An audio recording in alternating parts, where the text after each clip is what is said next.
Good morning to all 10th class students. We will continue the chapter, The Making of a Global World. First, we will study about the pre-modern words. What is the meaning of pre-modern word? Now, when we talk about globalization, we often refer to an economic system that has emerged since 50 years or so. Economic system कैसे होता है? जैसे यहाँ दिया है migration, trade.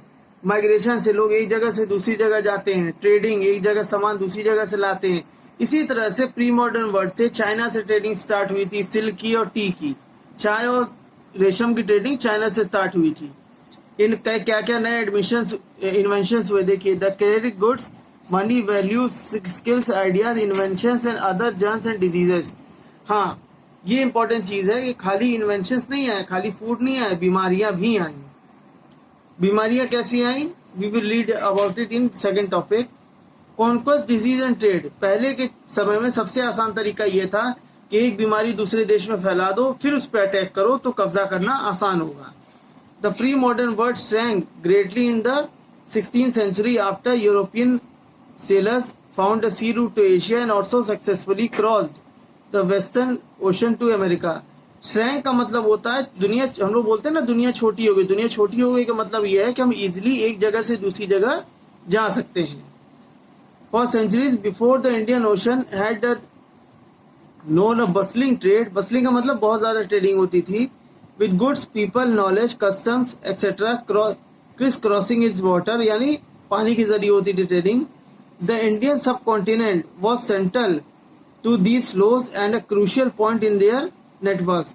जो Indian continent था, India था, वो सेंटर में पड़ता था इंडियन ओशन के. तो जितनी भी ट्रेडिंग होती थी वो इंडिया के थ्रू ही होती थी और इसी वजह से इंडियन ओशन का नाम इंडियन ओशन पड़ा. The entry of the European had expand और redirect some of its flows towards Europe. Before its discovery, America had been cut off from regular contact with the rest of the world for millions of years, but from the 16th century, its vast land and abundant crops and minerals began to transform trade and lives everywhere.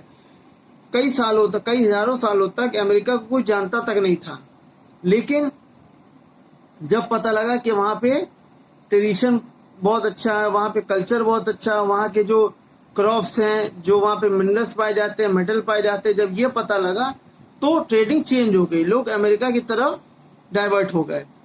Precious metal, particularly silver from mines located in present-day Peru and Mexico, also enhanced Europe's wealth and financed its trade with Asia. Legends spread in the 17th century Europe about South Africa fabled wealth. Legends का मतलब होता है कहानियां थी कि south Africa में बहुत ज्यादा पैसा है, साउथ अमेरिका में पैसा बहुत ज्यादा है. Many expeditions set off in search of El Dorado, the fabled city of gold. कई लोग खोज में निकले एल डोराडो के, जिसको बोला जाता था ये सोने की नगरी है, सोने का शहर है. Clear? Rest we will study tomorrow.